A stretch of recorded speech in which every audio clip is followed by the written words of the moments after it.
All right, Felipe, what did you bring?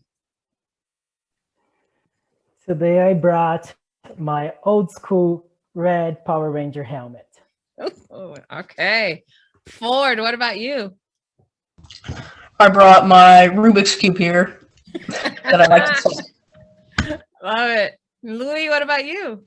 I brought this rooster The sculpture. rooster.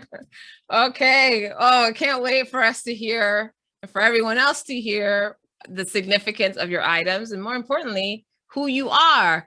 So my name is Valerie Hope. For those of you who are tuning in, welcome to another episode, a special edition episode of Not Quite Strangers. I am your host.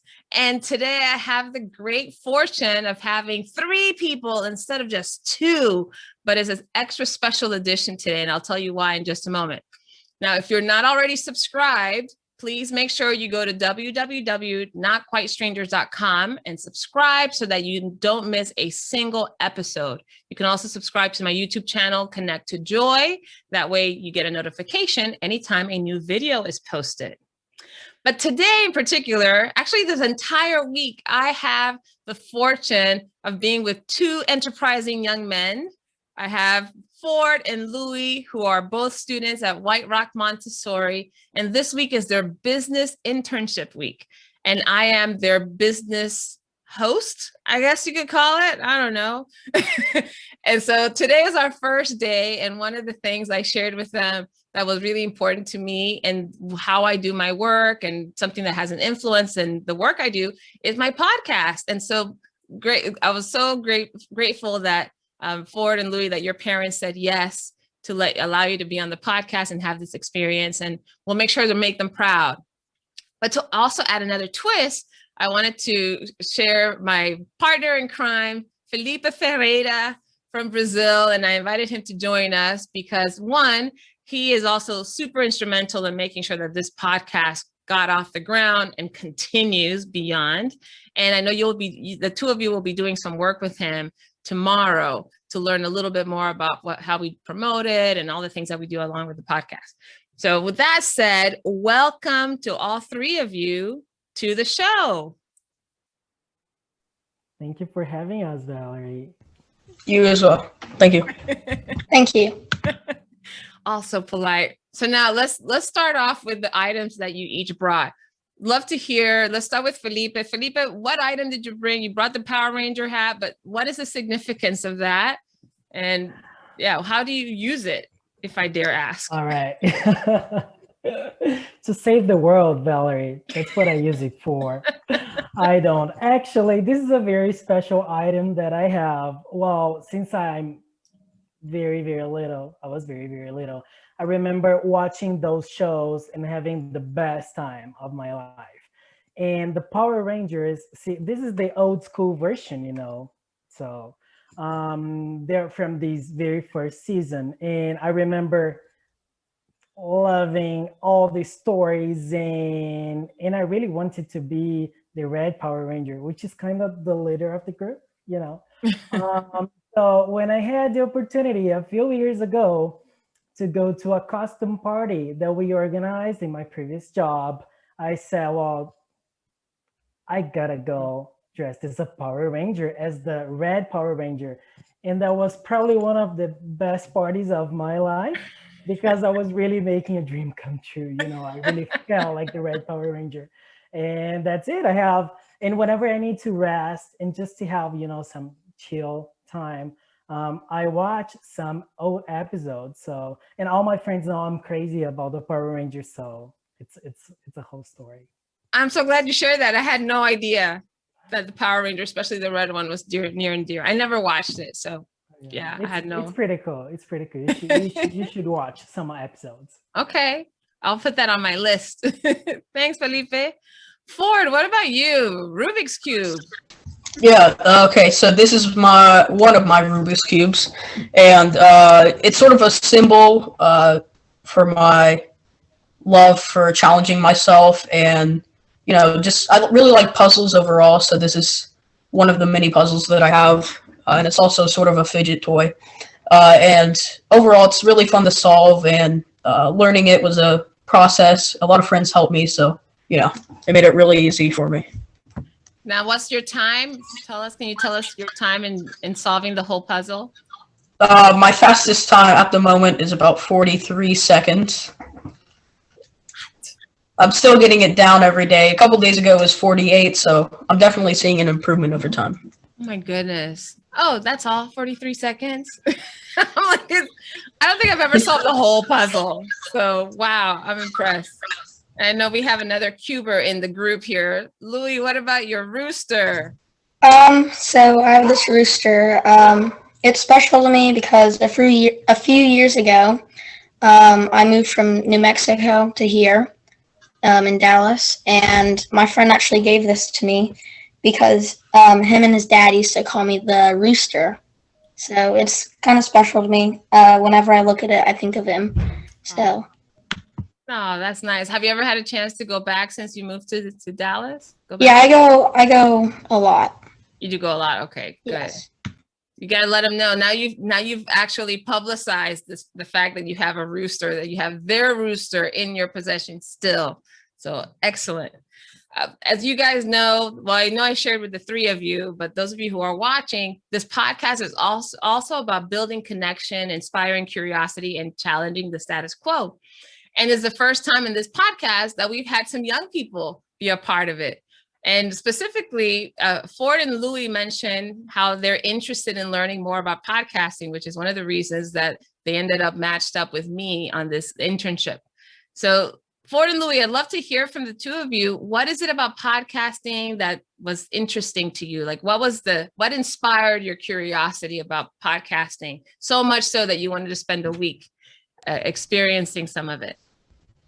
I guess I'll go first. Yeah. I've always been interested in sort of like conversations or just overall having them. It's a big part of my life since I'm super social. And it started out by me listening to TED, which is like the technology, engineering, and design. And the podcasts on there I like them because they talk about issues and just overall, just a lot of different things. And then that got me into, that there are so many other podcasts, and I just really am wanting to know, how they're made, what goes into them, how do you decide on what topics to talk about, and stuff like that. Okay, cool. Well, you'll have a chance to ask any of those questions. As you know, there's no preparation. Well, I didn't prepare for this. I know that you and Louis did some preparation, apparently, but Felipe and I came in cold. So we are here to answer any questions you have, but we also have questions of our own that we'll generate as we go. So cool. Thanks, Ford. And Louis, for you, podcasting? So I often listen to podcasts, and I have always been interested in how they were produced and made and how they get people to come and talk and answer all these questions. Well, now you know at least a part of it. How I get people to come and talk and answer questions is just by making an invitation. Very good. Well, I'm so grateful the three of you are open and willing to have this conversation. And I know not everybody is as comfortable being on such a public platform and sharing openly, but part of one of the main reasons that I'd like to do this is because I want to model that having a conversation with strangers is actually not difficult. If the conversation is meaningful, you get a lot out of it. Now, Ford and Louis, I just met you guys, 4 hours ago, 4.5 hours ago. So we've not known each other very long. Felipe just met you like 20 minutes ago, right? 30 minutes ago. So it's not that long either. But I'm curious, how are you guys feeling about being on the podcast? Is this your first time, by the way? Yeah. For me. Yeah, for the two of you are. Yes. Felipe, you've been a guest. How many podcasts have you been in, Felipe? In two. Previously in 2 episodes of Time to Come Alive. Time to Come Alive. Have you been in others? Oh, yes. I was invited to talk about my career in the hotel industry last year. But yeah, so those 2 podcasts. Okay, excellent. Well, thank you for being a part of Time to Come Alive. And now you can also put Not Quite Strangers on your list. I've probably been on, in the last year and a half or so, I've been in a handful of podcasts, maybe 5 or 6. I've produced my own. This is Time to Come Alive. Time to Come Alive, I had 101 episodes that I filmed for that one. And then with Not Quite Strangers, we are at 14. I think this is the 15th episode of Not Quite Strangers since the beginning of the year. And so things are moving quite along, but I tend to be on this side of the conversation most of the time. But I'm going to switch it up a little bit because I do tend to be on this side of the conversation, and Felipe has been a guest also. But Ford and Louis, you said that the two of you had a conversation to determine what questions you wanted to ask. So I'm going to turn it over to you guys to ask your questions, and then Felipe, you and I could just take turns, or if we'll just see what comes up. Okay. All right. Or do you want to hit it off? I'll hit it off. So this question is for, I guess, both of you, and it is: how has your job affected your personal / social life? Like, do you view certain things differently after listening to these conversations? Yeah, overall. All right, Felipe, why don't you go first? All right. It's very funny now thinking it through. I was very shy when I was your age. I was completely shy. I wasn't even able to go to places and like great people. I was very afraid of doing that. And even all school presentations, they were the worst days for me. But then I joined the drama club, and then it changed the whole thing, because then I was facing big crowds. And that led me to work with hospitality and then training. And why am I saying that? It's because now I feel that by bringing all these people together and having the opportunity to listen to these conversations, to participate in even some of them, really inspire me to learn more, to be better, and to share those ideas. So I'm pretty sure right after we jump off this call, I don't know, I'm going to talk to my parents and say, well, you know what? I've just had the most amazing conversations with 2 young dudes living in the US. And, you get to learn so much from people. And that's what I love about it. I mean, yeah, I don't know if it made any sense, but that's what I felt like sharing with you all. I think it made sense. Did it make sense to you? Yeah, definitely. Cool. So the question is, how has this work influenced my personal life? Personal and social. Personal and social life. Got it. Well, the good news is that I'm a very social person too, like you, Ford. And so for me, meeting new people is a hobby, is something that I get a lot of pleasure out of. The first podcast that I did, I started off by interviewing. Actually, I started off on my own. I was just talking, and then invite people to come live, and I'd do a Q&A with them. And then eventually I started inviting guests. At first, I only invited people I knew well, because I could predict that it would be an interesting conversation. But then the more I did it, the more comfortable I got, and feeling I can actually talk to anybody, because it's really about getting to know the person and being really present. And so what I noticed is, one, I took a lot more risks because, it's a public platform. So I started to invite people that I'd only met after maybe one conversation. Maybe someone introduced me to this person and we had 30 minutes, and I'm like, would you like to be on my show? And so part of the impact on me, I think socially, was I became more and more adept at having meaningful conversations with strangers. I also, because it's my responsibility as a host to also create a safe environment for my guests, like the 2 of you, the 3 of you, so that you feel like opening up and sharing. So I became much better at doing that. So socially, it had a lot of impact on how I showed up and how I connected with people. I think personally, it's also this is interesting. The very, very first episode I did of my first podcast, was really because I thought, oh, this is, I'm a leadership coach and a speaker. So I want to have some branded material out there. I want to have a brand presence on social media. And it seemed to be more about that in the very beginning. What I noticed is as the more I did it, the less, I wouldn't say the less meaningful it was to have that brand presence, but the more inspired and fulfilled I was by having meaningful conversations. And so the business took a backside. And just so you know, I don't monetize my podcast. I don't do ads. I don't do any of that stuff. And I'm not saying that I'm opposed to monetizing it if there's a way that aligns with my values and philosophies. But what the impact has had on me personally is that, oh, wow, I got to really experience what it's like to be in alignment with my gift, like to use my talent in a public forum. So that was a thorough answer to your question, Ford. All right, what's next? Hit us. All right. So I have a question, and the question is, how's the pandemic affected the podcast? Have you found yourself doing more podcasting or less podcasting? Because you might have more time on your hands or less time on your hands. Pandemic has actually not affected it in any specific way.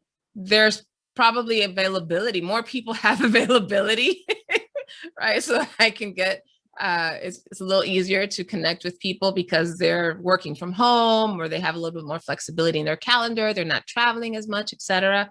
So that's probably the biggest impact for them. On me personally, my setup is actually quite simple. So it hasn't had that significant a change. But I think the most important piece also connected to the pandemic is it's an opportunity for people to connect in meaningful ways when they've lost a huge outlet for social connection. And bringing together strangers to have meaningful conversation generally produces the result of connecting people beyond the podcast. So maybe they exchange emails, maybe they connect on social media, maybe they work on a project together. So I think that's probably been the biggest benefit, is to have another opportunity for people to connect. Felipe, what would you add to that? Yeah, definitely. It's easier for me, for example, because of the pandemic, as I'm not currently working on like in the tourism industry, for example. I have more free time to be here at home and help and offer a little bit of my genius with Valerie and help her produce the podcast and organize different things, our posts on social media.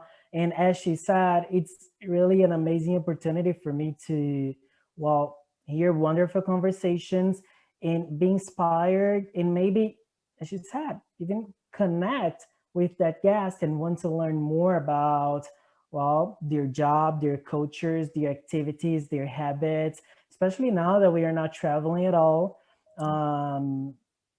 Having the opportunity to travel through this little screen here is amazing.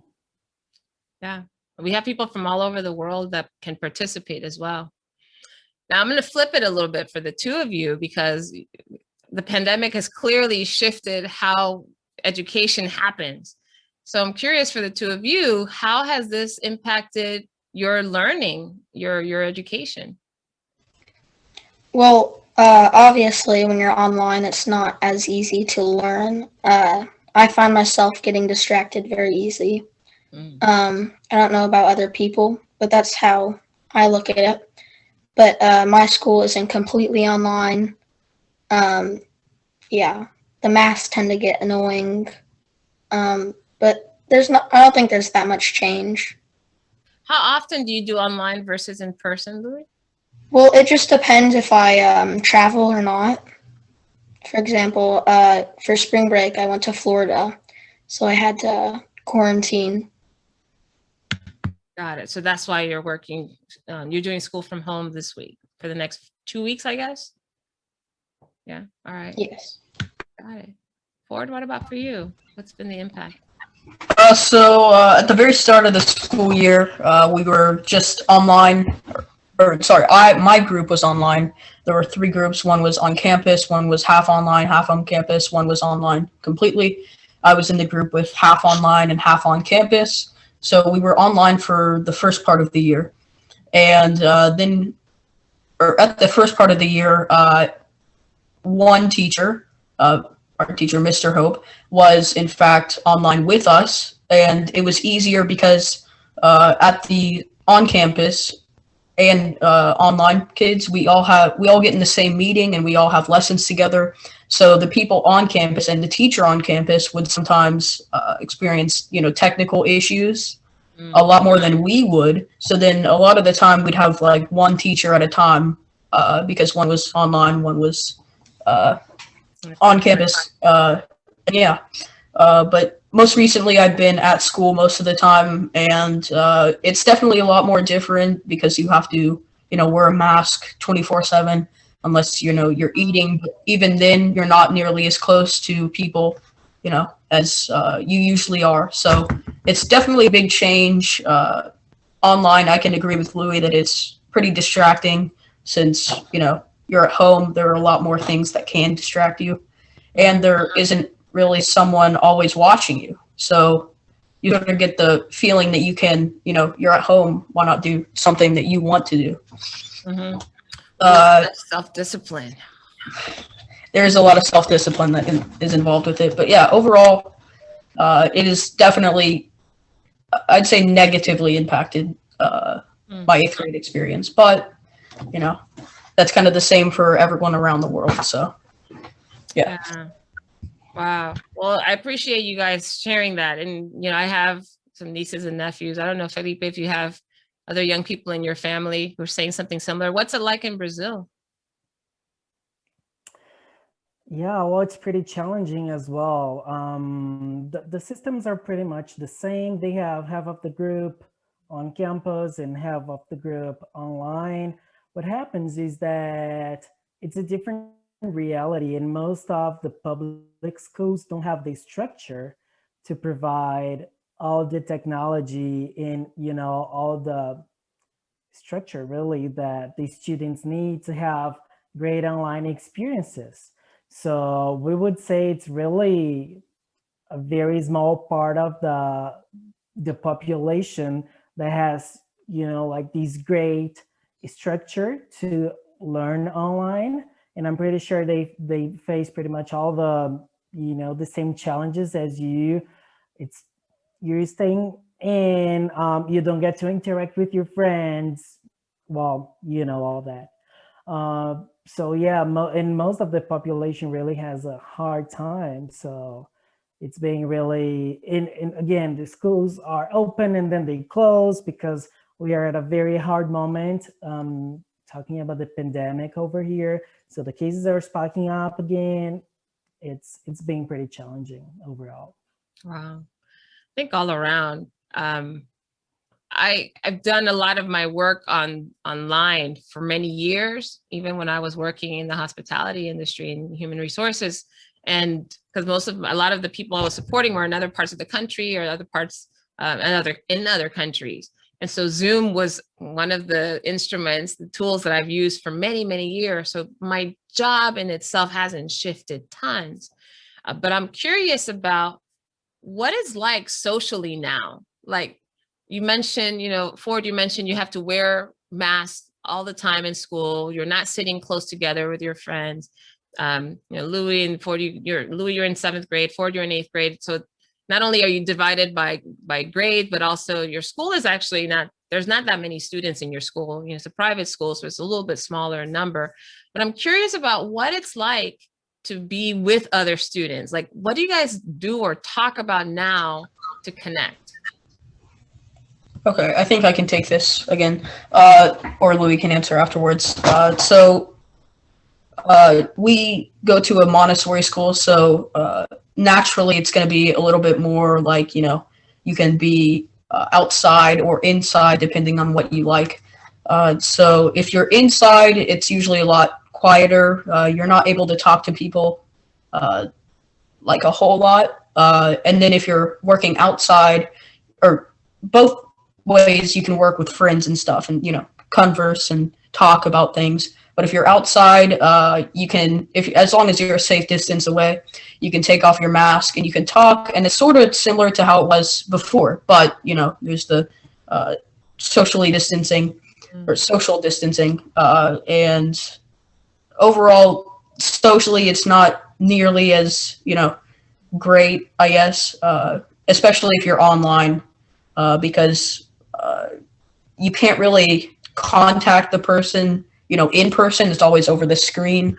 And if you're at home, you know, you have the urge to, you know, call up a friend, even though you're not supposed to use your phone. So there's a lot, like you said, there's a lot of self-discipline.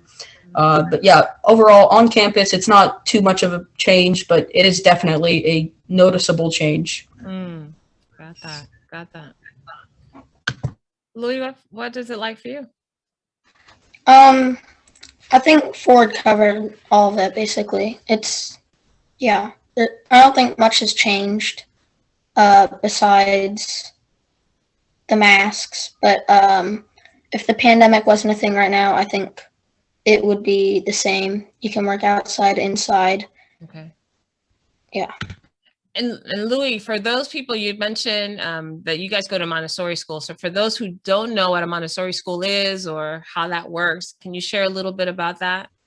So yeah, a Montessori school is the ideal school where you have your freedoms. You can really do what you would like. You can choose where you want to sit. You can go outside, inside. There's different ways of learning than a normal school. Different materials of learning. Yeah, that's basically all of it. I don't think there's anything. Ford, what would you add? I'd say Montessori. I haven't never been to a public school in my life. I think Louis has, but I've only gone to Montessori school ever since I was, you know, 3 years old. So I wouldn't really know. I couldn't have anything to compare it to. But from what I've heard and seen from others, it's more hands-on learning. So like you're in the moment while you're doing your work. You're not necessarily looking at a whiteboard or a chalkboard, but you know, you have materials that anyone can go up and grab for each individual assignment. Just like a public school, we have different, topics, subjects, but we have free range on what and when we do those assignments, or like which ones we do. In public school, I've heard that it's more like, you know, you do this at a certain time. There are due dates in Montessori schools, but they're a lot more free range, I'd say. Free range. Well, you mentioned your teacher, and Felipe, I don't know if you caught this, but their teacher is Eduardo Hope, which is my brother. So that's how I know. That's how I got to know and got connected with these two gentlemen. But Felipe, what questions do you have for these guys? It's so interesting. I'm loving this conversation. You're during a business internship, right? So you're living this experience right now. So in terms of career, I know it's a bit early, but have you considered any, you know, professions, or do you have an idea of where you'd like to work? So that's the first part of the question. What I also really want to know is, what kind of colleague or what kind of professional do you really want to be? What personal characteristics would you like to bring to your career, into your workplace? Louis, do you want to start this off? Sure. So I have thought about what I want to do for my career. Have not really gotten an answer yet. But things that I have thought about are maybe like a politician. I enjoy politics. Maybe a teacher, maybe a PE teacher. I enjoy playing games with people, so that would be fun. Yeah, I do not have an answer to that yet. I'm not sure what I really want to be. Sure. Like Louis, I definitely have a lot of different ideas, and I'm not really sure what I'm gonna be, and I don't think like anyone ever is. But the universe sort of just molds it for you, and then you choose. But jobs that I've thought about are like a business owner. I want to own businesses. I want to help people get on track and help them help themselves. I've thought about like owning an advertising agency. I really like advertising. I like ads overall, and I have a lot of ideas for ads that I think would be pretty darn successful. But yeah, just business owner. I guess that's my main thing right now. I've had an interest in engineering.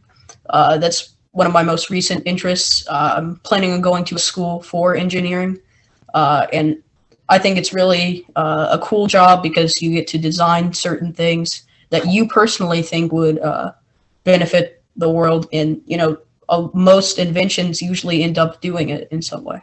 Mm-hmm. So yeah. Cool. And I'm interested now in learning about the personal traits or the personal characteristics you would like to bring with you to the workplace.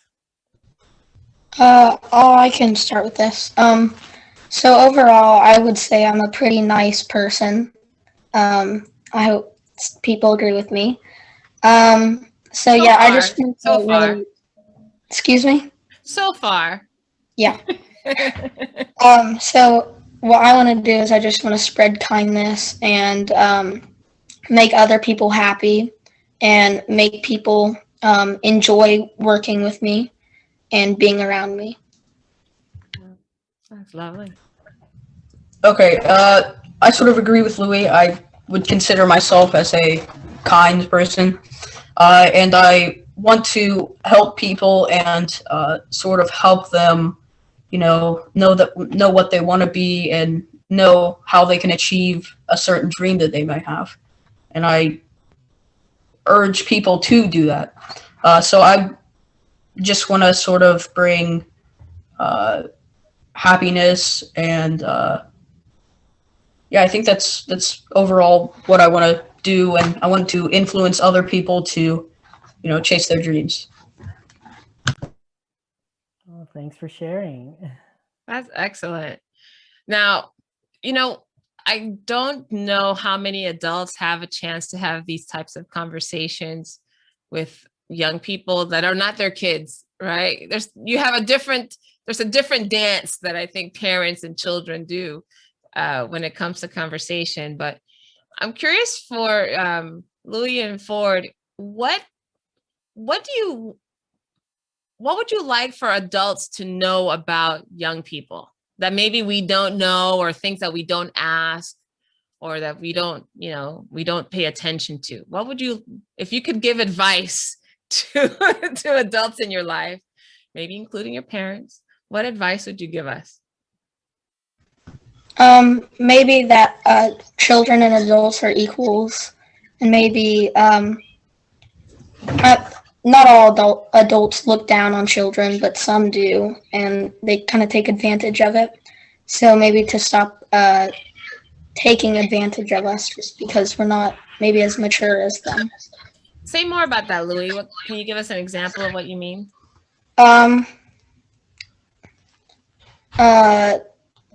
Just like how adults have more freedoms, I guess you could say.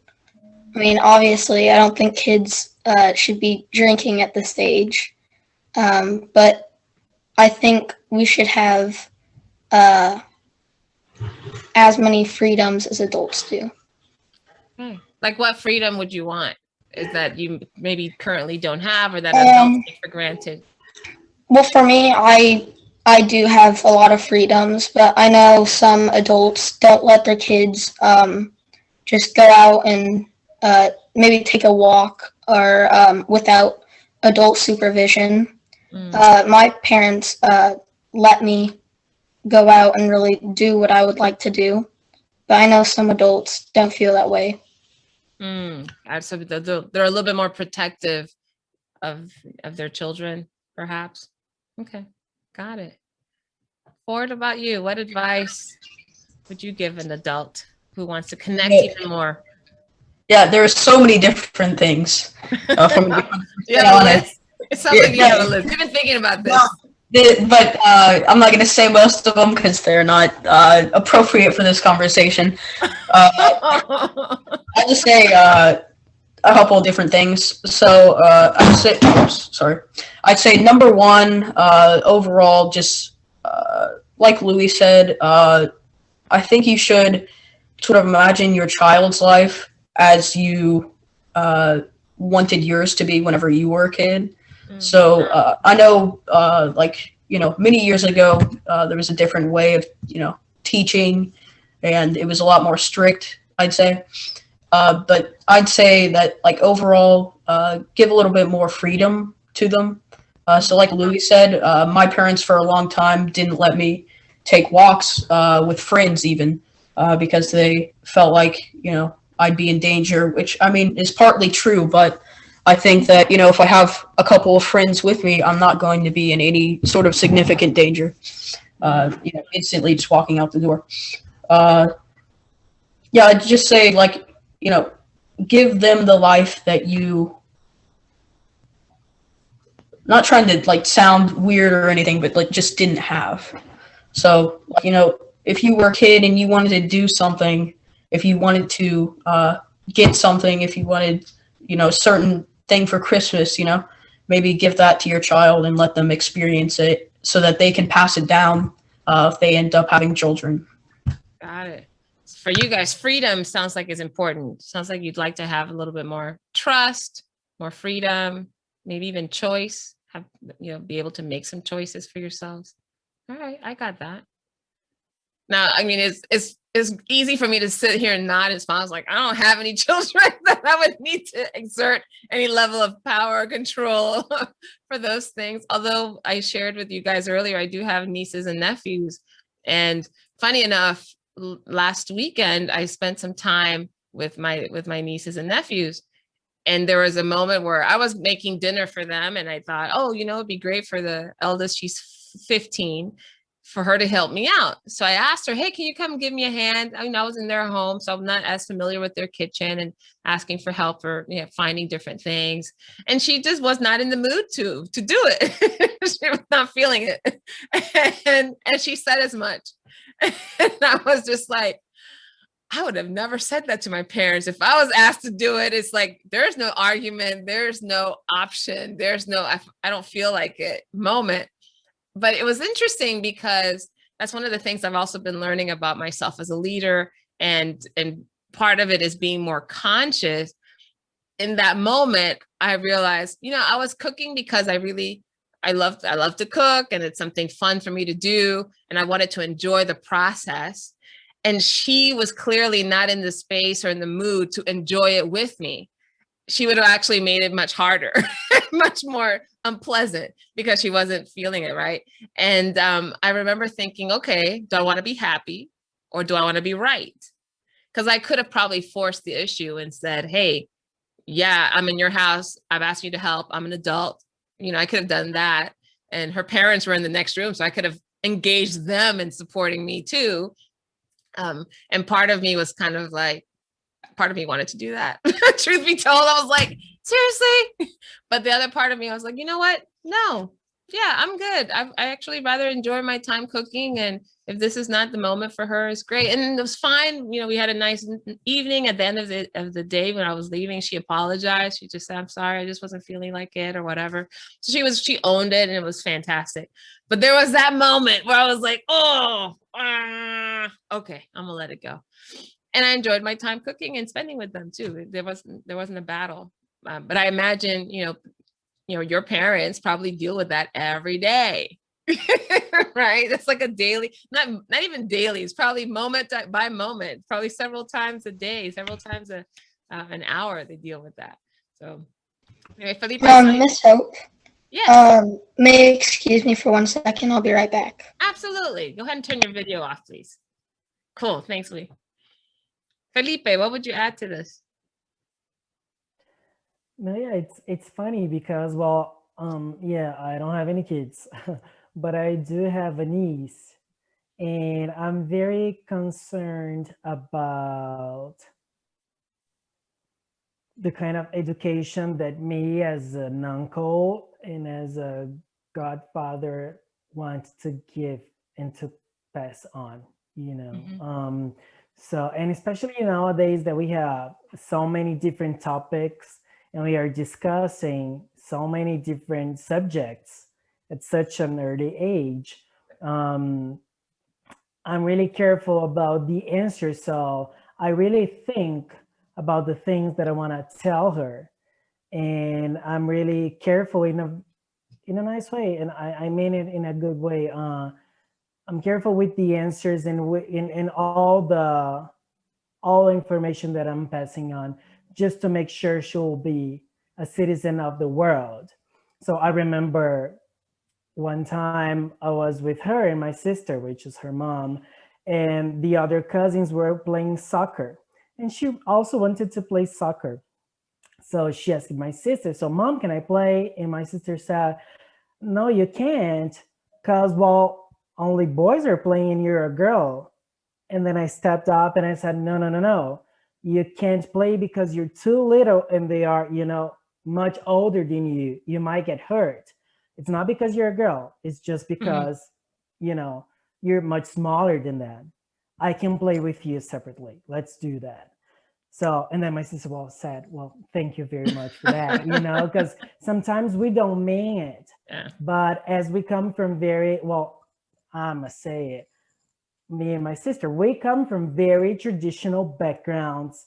Sometimes we just replicate it. Mhm. And so it's important for us to make this turn, and it's great having the opportunity to have these kind of conversations with you guys so we can learn from you guys as well. Yes. All right, we're going to give him a break. So for Louis, what other questions do you have? And it could be on your list. It could be related to some of the things that we've been talking about too. Okay. Well, sorry, I have some background noise, but Okay, we'll embrace your dog as part of the okay. podcast.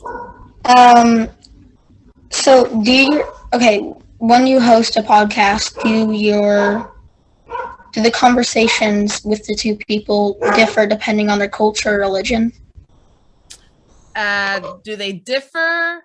The content, yes. What I'm learning as I'm going through the process is the outcome is generally the same. And Felipe can add to this. We just had an event yesterday. Oh my goodness, it was just yesterday. We had an event where we invited all the guests who've been interviewed in the podcast in the last 13 episodes that we've recorded. And some of the viewers, some of the subscribers got to engage as well. And what's been interesting is the process, like maybe, they'll have different points of view. If somebody, like, for example, this week we have coming up a gentleman that's from Missouri here in the US, speaking to a woman from, I'm not sure if she's from Johannesburg or Pretoria, but she's from South Africa. So we're going to be having a conversation. And it's likely that they'll come at it from different perspectives just because of their culture. But what ends up at the end of the podcast, what ends up happening is that people still have a really meaningful connection and they want to follow up with each other and they exchange phone numbers or email addresses or something. So from that perspective, it doesn't necessarily change the outcome, but the content might be different. Felipe, what would you add to that? Yeah, I think the host plays a huge part in that. So Valerie already told us today how important it is to create this safe space where people are gonna be, really open to share whatever they want to share. So facilitating this conversation is really important. And interestingly enough, is that again, well, she doesn't prepare like a script, and I don't suggest any questions for her. But as long as the conversation evolves, it might take different turns.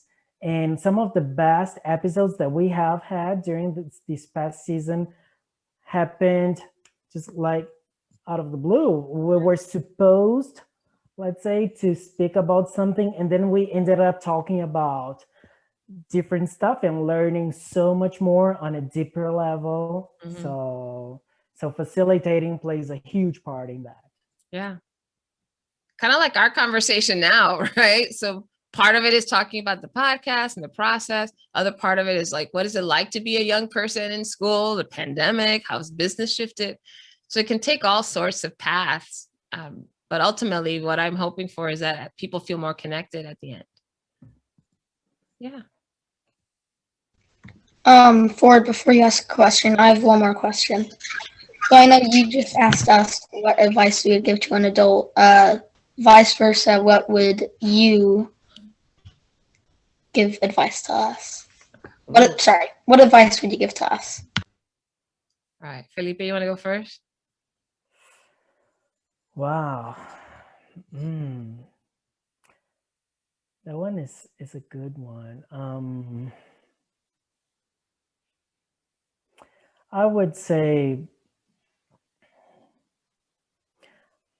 I'm getting emotional right now because I didn't see that coming, and I'm thinking about my school years. And that's also a question that I have for you later about school life. And I would say try to have as much fun as you can during the ride. Sometimes we get too attached with the outcome and how we're going to sound, what people will think about us, and how heavy decisions might be at such an early age. And I'm not saying that you should be reckless about decisions or your attitude, but if I had the opportunity to go ahead, to go back or to talk to myself at your age, I would say, just relax a little, enjoy the ride. So that's what I would like to say for you right now. Yes. Mine is similar. I was asked on a podcast recently who inspires me the most. And the person that came to mind was my 6-year-old niece. She loves to color and play and paint. And she's also very honest about what she's interested in doing and what she's not interested in doing. I think it runs in the family. But she is so committed to cultivating joy and happiness, right? It's something like, no, I don't like to eat that. Or no, I don't want to do that. And it comes so easily, right? And again, part of it challenges me because, at that age, we were very compliant. Like we just had to follow orders and directions. But I'm so happy to see how she's able to still be kind and respectful and loving and still stand her ground. And I think, that's important for all young people to remember. How can you still be kind, respectful, and loving, but still be yourself and still, give your advice or your opinion or, share of yourself. So that's like in general. For the two of you specifically, in just a few hours that we spent together, I would say just continue to be curious and creative. In some of the exercises, Felipe, that we did earlier, I was really challenging them to like, how do you do school? Something that's so structured and there's so much expectation, right? You have to pass certain tests in a certain way and you have to do homework in a certain time frame. But how do you make that interesting and fun and creative and still fulfill the goal? Ford, if you want to be an engineer, that's part of the game, right? Part of the game of being creative and how do you solve these problems? So I would say for the two of you is finding more ways to do that in everything you do, not just when you're playing a video game, not just when you're doing something like Rubik's Cube or not something, something for fun, but how do you bring that same attitude to the education? How do you bring that same attitude to your family life? Those are the things that I think would be huge game changers. Thank you. Thank you. All right. In your last answer before, you already answered my next question, which was what do conversations in your podcast look like? Like is there like an instant connection or a build over time connection? So I guess Louis can continue with his next question. Oh, so we answered your question already, Ford? Yeah, you already did. Okay, cool.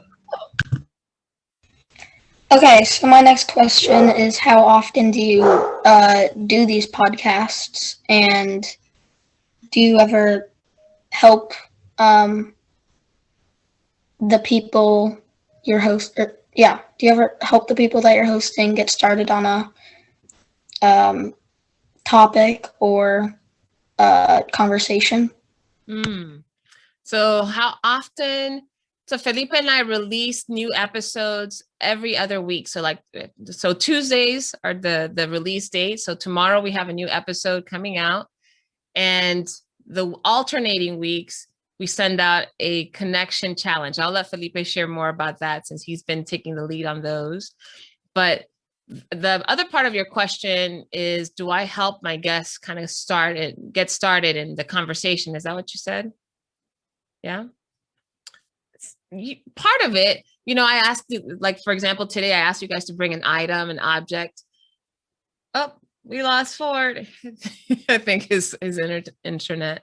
But, you asked about how I get them started. And part of it is bringing something that's representative of them, because it doesn't then become one of those, so where are you? Where do you live? What do you do? Like those kind of superficial questions that are kind of the how are you question. And that usually gets us deep much faster. So it's kind of it's done intentionally, because I think it brings something of meaning for that person. And generally it puts them in the space to want to talk about more meaningful things earlier. So that's one way I do it. The other way I do it is I generally bring two people together who I think will have some sort of chemistry in the conversation already, right? So for example, the two that I have coming up this week, and the two of you, Louis and Ford, will have a chance to sit in and observe. The two that I have coming in, one gentleman is, like I said, he's from Missouri. He's African-American, born and raised here in the States, but he's also committed to social justice, social and racial justice, and is working really hard. He's a pastor. So there's part of his mission. And the woman that I'm introducing him to, they've never met. She is in South Africa, and her mission is also to expand diversity, equity, and inclusion in her organization, in the company that she works for. She works for a multinational organization in South Africa. But how do people who are of the same race approach a challenge like that in different cultures? And so part of what I do is like, okay, what is the thread that ties these two together? It might be a loose thread. And I don't know if the conversation is going to stay there for very long. We'll see how it evolves. But that's how I help in those two ways, is bring an object, it goes deeper. And then I also connect people together that I think will have some kind of chemistry or something interesting and provocative, let's say, to discuss. And Felipe can share more about some of the other things that we do with connection challenges and the quarterly gatherings.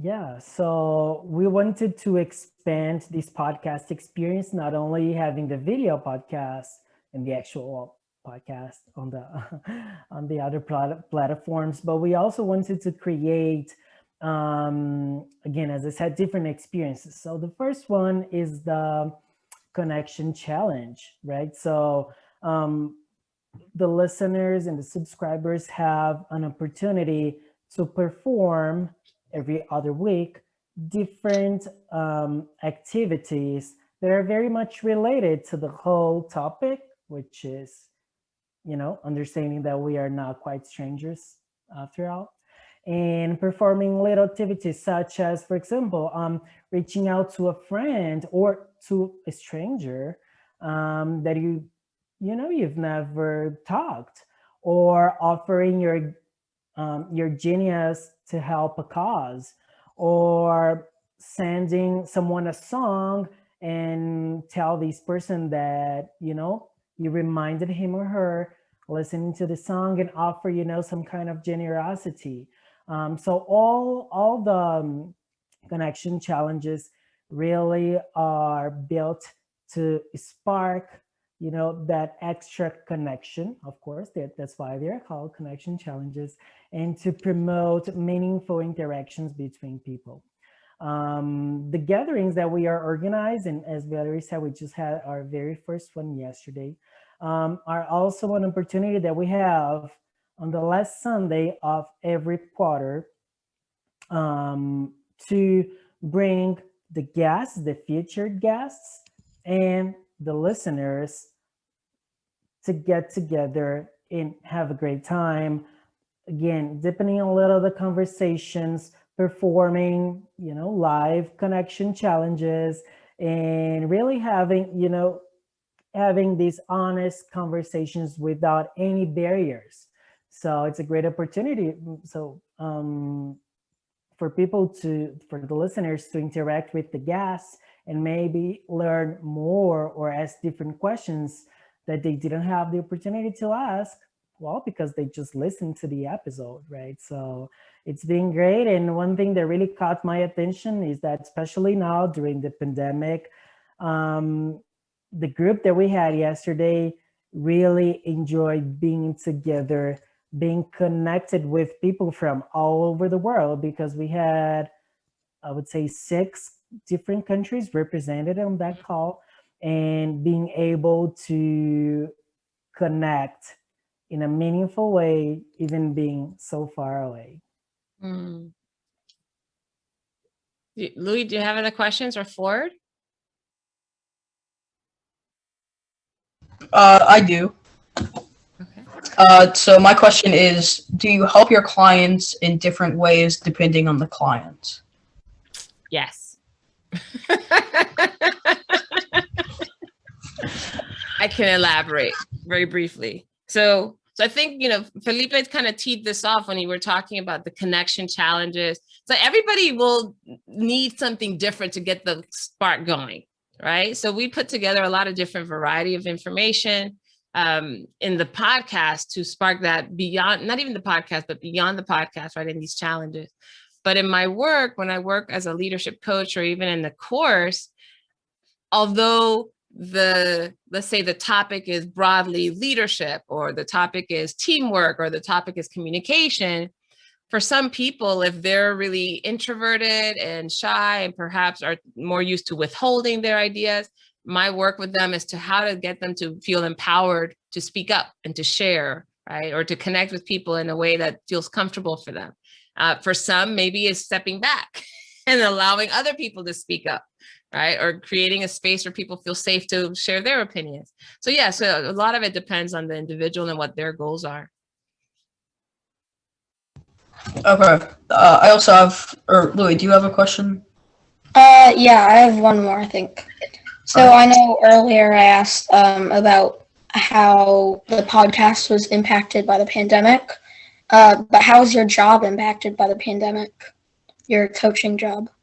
Yeah, so the coaching, has been interesting. I think 2 things. One, I've done more of it in the pandemic. I actually had one of my best years in business this past year, which would be surprising for some people, because there's been such a negative hit economically for the whole, globally in business. Has been very, very tough for a lot of industries to maintain. Felipe mentioned the hospitality industry, the travel industry has taken such a huge hit.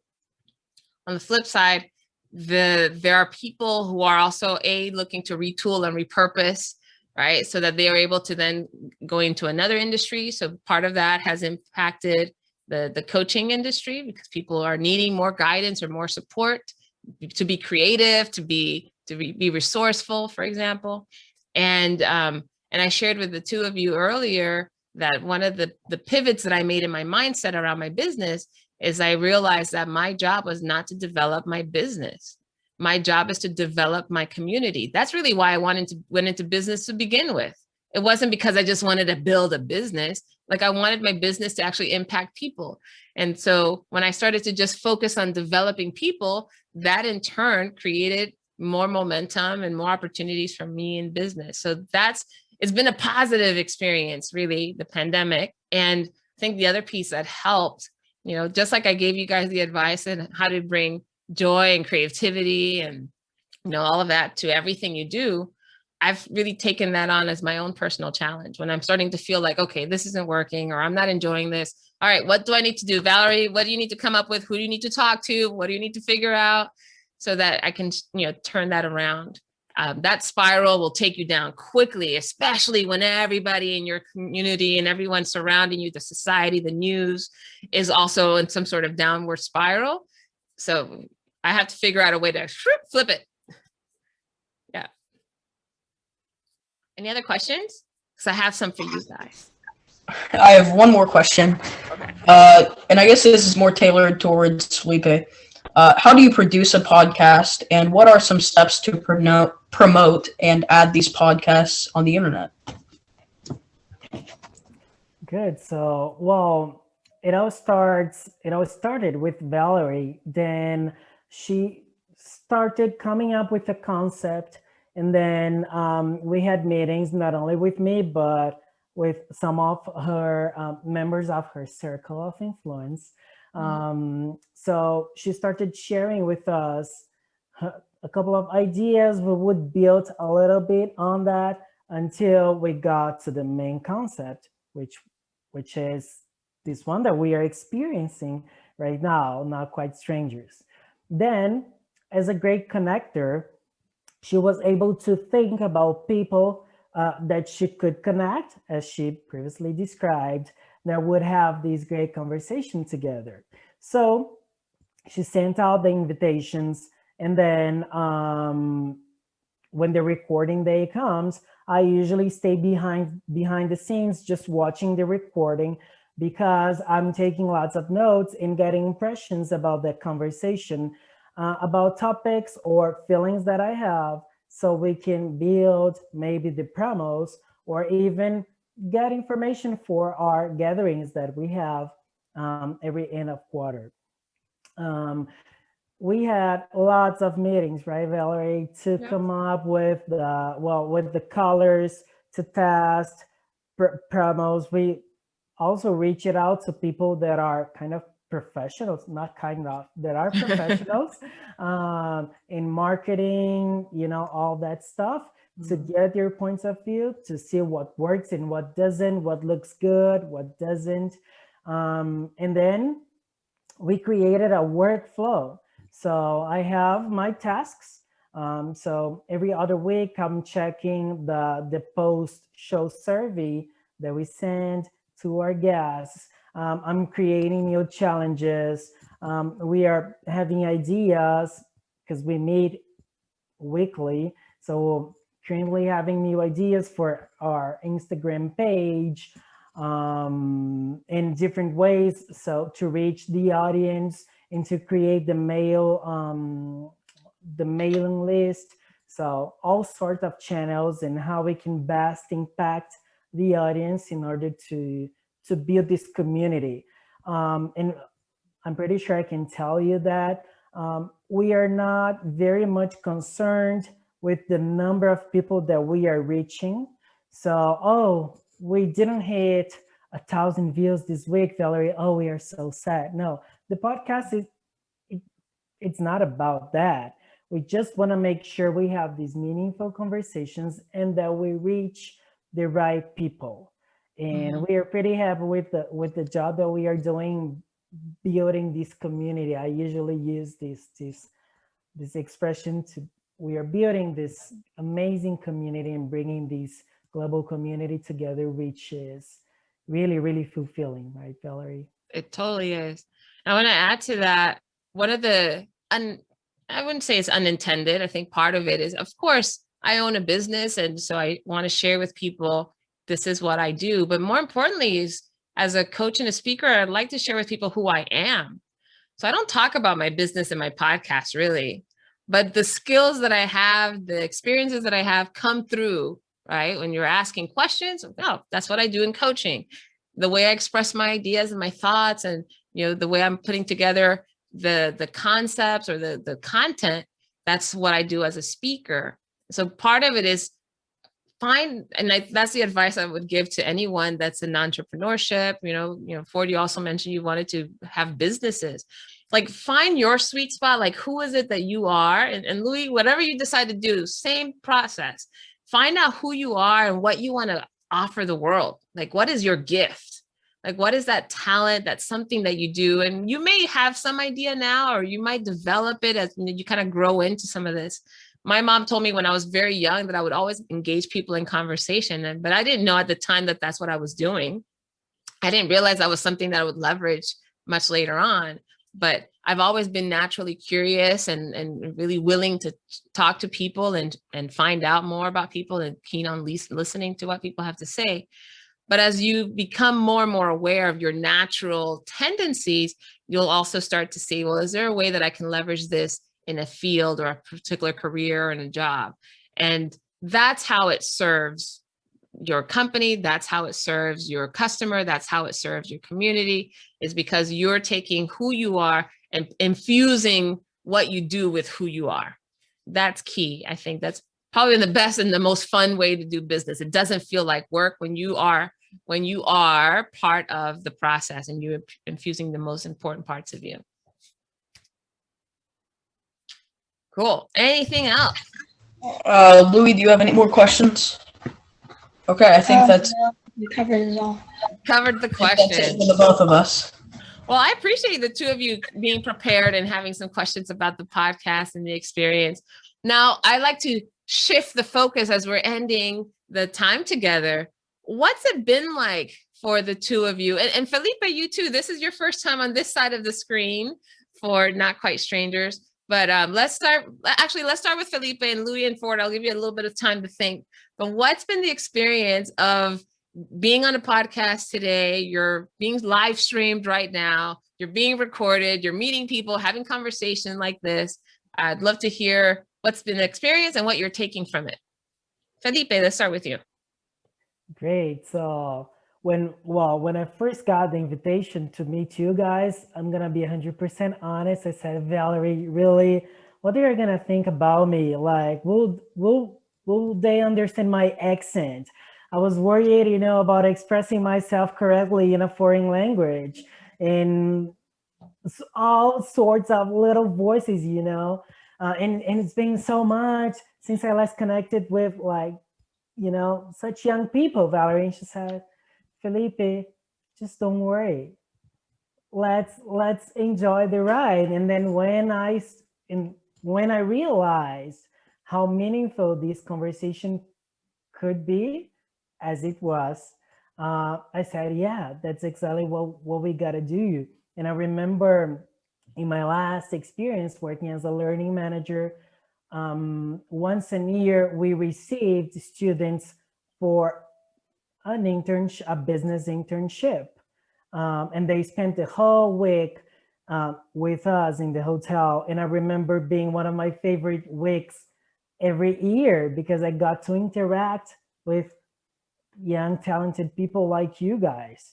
So when I realized that, and we had this very honest conversation, said, yes, that's exactly what we need to do. And I'm glad we did it. So what I'm taking from it, unfortunately, time is short, and I'm glad I have more time with you tomorrow to ask different things. I know we have our activities, but I'm super curious to learn more about you, about your life over there, and I just can't wait for tomorrow.